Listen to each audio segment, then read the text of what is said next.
Bonjour à toutes et à tous et bienvenue. Comprendre le tableau périodique, partie 1, de la forme au contenu. Les cases. Commençons par regarder ce que contiennent les cases de ce tableau si coloré. Les cases à elles seules recèlent de nombreuses informations. Partons de l'extérieur pour aller petit à petit vers l'intérieur. Le contour, déjà. Il peut prendre 3 formes différentes. Un trait plein. Le contour en trait plein signifie que l'élément chimique est un élément primordial. L'élément chimique, ou au moins un de ses isotopes, nous reviendrons sur la définition de ce mot dans les parties suivantes, est présent sur Terre ou sur un autre objet du système solaire depuis sa formation. Le trait pointillé. Lorsque l'élément chimique est entouré d'un trait pointillé large, il est le produit de la désintégration d'un autre élément. Nous reviendrons également sur cette notion dans les parties suivantes. Et le trait pointillé extra fin. Enfin, lorsque le contour de l'élément chimique est en pointillé très fin, cela signifie que l'élément est synthétique ou artificiel. Il ne se retrouve pas dans la nature, il est le fruit d'une réaction nucléaire. Cela peut, par exemple, être un élément chimique qui existait sur Terre lors de sa formation, mais qui s'est entièrement désintégré depuis. Malgré tout, on peut le retrouver dans les centrales nucléaires. En résumé, il y a 3 origines différentes des éléments. Les primordiaux, les fils de la désintégration radioactive et les synthétiques. Bien, le contour c'est compris.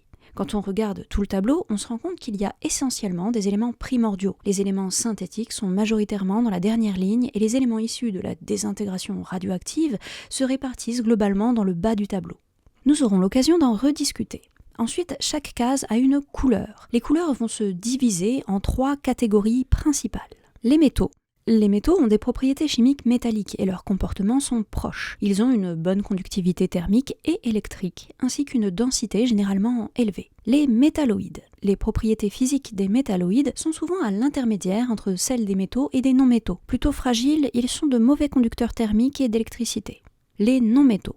Dans le cas des non-métaux, les atomes sont liés par liaisons covalentes ou intermoléculaires plutôt que par des liaisons métalliques. Ce sont de bons isolants électriques et thermiques. Bien, donc sur ces 3 catégories, celle des métaux, en bleu foncé, ressort clairement comme étant majoritaire. C'est la catégorie la plus représentée. Les métalloïdes, en turquoise, sont intermédiaires, sorte de limite de transition permettant de rejoindre les non-métaux en vert fluo. Note de terre du passé. Une information qui ne manque pas d'intérêt sur les métalloïdes. Il faut dire que leur désignation n'est pas clairement définie. Donc, selon les auteurs, certains métalloïdes présentés ici comme tels pourront être placés plutôt dans les métaux ou dans les non-métaux. Et inversement, certains éléments limitrophes des métalloïdes pourront être classés comme métalloïdes. La répartition présentée ici est la plus généralement retrouvée. Toutefois, le tableau périodique ne présente pas seulement 3 couleurs, mais 11. Ça signifie qu'il y a des sous-catégories dans ces 3 catégories principales. Les sous-catégories apportent des informations aussi bien sur les caractéristiques physiques et chimiques des éléments que sur leur structure atomique. Afin de rendre le tableau plus utilisable, l'information portant sur les couches électroniques est indiquée ici, en vert, bien qu'elle soit expliquée en détail dans les parties suivantes. Les métaux. D'abord, nous avons les métaux alcalins. Les alcalins se retrouvent dans la première colonne, tout à gauche du tableau périodique. Ce sont tous des métaux brillants, mous, et très réactifs dans les conditions normales de pression et de température. Ce sont des métaux de la sous-couche électronique S, portant un seul électron dans leur couche de valence. Ils forment facilement des cations en perdant 7 électrons. Cela les rend plus stables et leur permet de faire aisément des liaisons chimiques. Métaux alcalino-terreux. Les alcalino-terreux sont blancs argentés, brillants et chimiquement assez réactifs à température et pression ambiante. Ces métaux résistent au feu et restent solides à température élevée. Ce sont également des métaux de la sous-couche électronique S, portant 2 électrons dans leur couche de valence. Ils forment facilement des cations en perdant ces 2 électrons. Comme les alcalins, cela les rend plus stables et leur permet de faire aisément des liaisons chimiques. Les métaux de transition. Les métaux de transition ont une masse volumique et une température de fusion élevée. Ils ont une faible différence d'énergie entre leurs états d'oxydation. Ils peuvent aussi former des composés paramagnétiques. La sous-couche électronique D est incomplète. Les lanthanides. Les lanthanides font partie des terres rares. Malgré ce nom, ils sont assez abondants dans la croûte et ont presque tous des propriétés similaires aux lanthanes, d'où le nom de cette sous-catégorie. Métaux brillants à éclat argenté, ils sont de moins en moins mous à mesure que leur numéro atomique augmente. Ils forment des cations trivalents et leur chimie est déterminée par leur rayon ionique. Les actinides. Les actinides sont des métaux lourds aux propriétés proches de celles de l'actinium, d'où leur nom. Ils sont tous radioactifs et libèrent de l'énergie par désintégration radioactive. Ils sont utilisés dans les réacteurs nucléaires. Les actinides présentent un nombre de valences variable et ont un rayon atomique ainsi qu'un rayon ionique élevé. Enfin, les métaux pauvres. Les métaux pauvres sont positionnés entre les métaux et les métalloïdes. Ils ont des propriétés métalliques moins marquées que les autres, ils sont mous, fragiles, de faible résistance mécanique et ont un point de fusion inférieur à celui des métaux de transition. Et ils forment très facilement des anions. Ci-dessous est représentée la répartition de ces différentes sous-catégories de métaux dans le tableau périodique des éléments. Les métaux sont donc divisés en 6 sous-catégories fonction de leurs caractéristiques physico-chimiques et de leurs comportements électroniques. Les métalloïdes.